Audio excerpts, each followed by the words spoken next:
Me da mucho gusto enviarles un abrazo y un cordial saludo. Los invito para que el día de hoy pongamos nuestra atención en la tercera petición del Padre Nuestro que encontramos en el versículo 10 del capítulo 6 del Evangelio de Mateo y que dice de la siguiente manera: hágase tu voluntad como en el cielo, así también en la tierra. Ya hablamos de las dos primeras peticiones del Padre Nuestro que tienen que ver con la santidad de Dios y con su reino. Y la tercera petición tiene que ver con su voluntad. John Stott dijo que la voluntad de Dios es buena, agradable y perfecta porque es la voluntad de nuestro Padre que está en los cielos, que es infinito en conocimiento, amor y poder. Y por lo tanto es una locura resistirse a ella y sabio discernirla, desearla y hacerla. Ya dijimos que su nombre es santo, que Dios es rey, y del mismo modo que su voluntad ya se hace en el cielo, Jesús pide que oremos: hágase tu voluntad como en el cielo, así también en la tierra, para que la vida en la tierra se haga más parecida a la vida en el cielo. Miren ustedes, es muy fácil decir las palabras del Padre Nuestro, repetirlas sin pensarlas.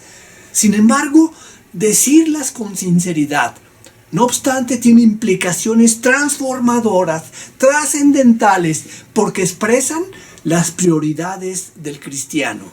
Por ejemplo, hay quienes se preocupan mucho para que se les reconozca, se les alabe por el trabajo que realizan, pero nuestro interés prioritario en esta oración no es nuestro nombre, nuestro reino, nuestra voluntad, sino el nombre, el reino y la voluntad de Dios.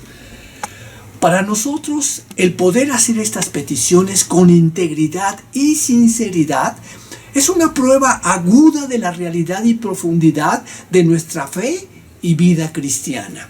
Ahora bien, la pregunta es: ¿qué es lo que pedimos en esta tercera petición?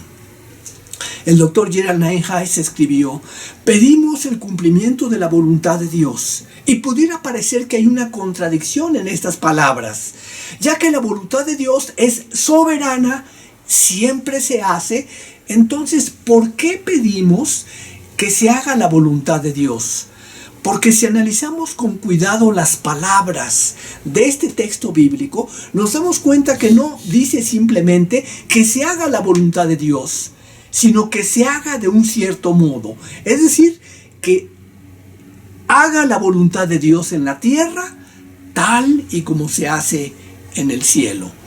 ¿Qué implica esto? Miren ustedes, la voluntad de Dios tiene dos aspectos: lo que se llama la voluntad preceptiva de Dios y la voluntad decretiva. Y no es que Dios tenga dos voluntades, sino que son dos aspectos de su única y soberana voluntad. La voluntad decretiva es lo que Dios decreta, y esto se cumple inexorablemente, sin excepción, tanto en el cielo como en la tierra. Pero la voluntad preceptiva es lo que Dios quiere que hagamos nosotros. Y lamentablemente nosotros no siempre cumplimos fielmente esta voluntad. Y si la voluntad preceptiva es para los hombres, entonces lo que pedimos en esta oración es que esta voluntad se cumpla entre los hombres, así como la voluntad decretiva se cumple inexorablemente en el cielo y en la tierra. Esto implica que si decimos las palabras de esta oración, de esta petición, pero no nos esforzamos en cumplir la voluntad preceptiva de Dios, entonces no estamos orando sinceramente. Y el mejor ejemplo que tenemos de una oración preceptiva es la oración que Jesús hizo en el huerto del Getsemaní. Miren ustedes, estando en el huerto, soportando la agonía, en el Evangelio de Juan encontramos las palabras de Jesús que dice: Padre, si quieres, pasa de mí esta copa, pero no se haga mi voluntad, sino la tuya. Utilizando otras palabras, cuando decimos sea hecha tu voluntad como en el cielo, así también en la tierra, estamos diciendo lo que dice el Catecismo de Heidelberg en la respuesta a su pregunta 124, que dice: haz que nosotros y todos los hombres renunciemos a nuestra propia voluntad y con toda humildad obedezcamos la tuya, que es la única buena, para que cada uno de nosotros cumpla su deber y vocación, tan fiel y gozosamente como lo hacen los ángeles en el cielo. Es decir, pedimos que se haga y cumpla esta voluntad en donde vivimos, en donde comemos, en donde dormimos, donde trabajamos y donde disfrutamos de nuestros momentos de ocio. Y de esta manera estaremos orando para que la voluntad de Dios dirija nuestros deseos y determine nuestros valores. Y al igual que Jesús, tenemos que saber lo que Dios quiere que hagamos y debemos orar a Él pidiendo precisamente eso. Y debemos darnos cuenta que al pedir esto en el Padre Nuestro, no estamos pidiendo que se haga la voluntad de Dios en el cielo, donde siempre se cumple, sino que se cumpla también aquí en la tierra.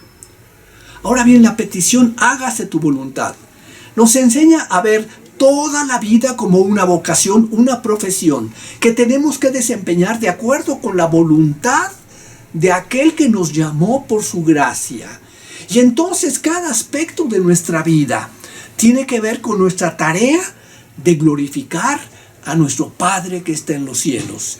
Y en cada actividad en la que estemos involucrados, tenemos que pedir que en esa actividad la voluntad de Dios se haga como en el cielo, así también en la tierra. Miren ustedes, la Biblia nos habla de la forma en que en el cielo se cumple la voluntad de Dios. Lo encontramos en el Salmo 103, versículo 21, que dice: bendecid a Jehová vosotros sus ángeles, poderosos en fortaleza, que ejecutáis su palabra, obedeciendo a la voz de su precepto. Bendecid a Jehová vosotros todos sus ejércitos, ministros suyos, que hacéis su voluntad.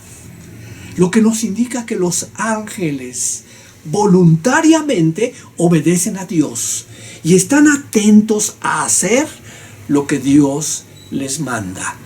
Y así como en el cielo no se hace ninguna cosa sino la voluntad de Dios, es decir, lo que Dios quiere, y los ángeles están siempre preparados para conducirse, siempre con toda rectitud, de la misma manera, a todos los habitantes de la tierra se nos manda, se nos ordena que alejando de nosotros toda rebeldía y maldad, nos sometamos al imperio de Dios.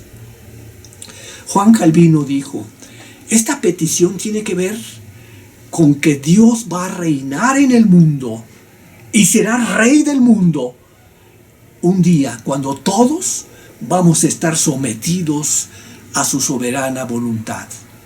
Y fíjense bien que al pedir esto en el Padre Nuestro, estamos renunciando a los apetitos, deseos de nuestra carne que se oponen, se resisten a la voluntad de Dios.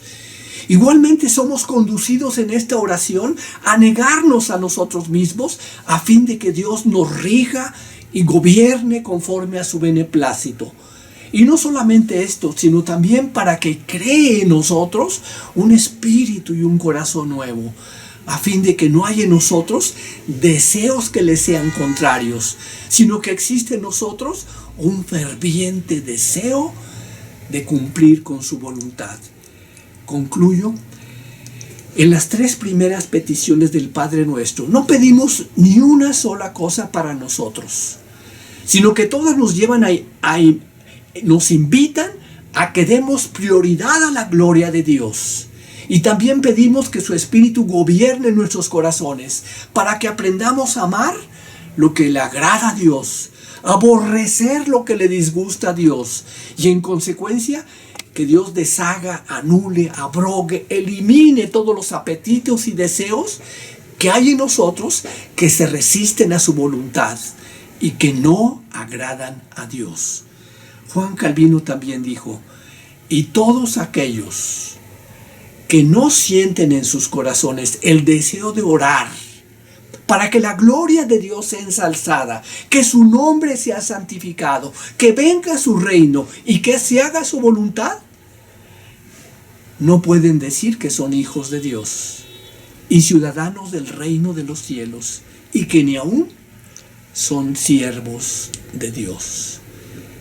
Por ello, es importante que nuestras oraciones incluyan las palabras: hágase tu voluntad como en el cielo, así también en la tierra. Amén.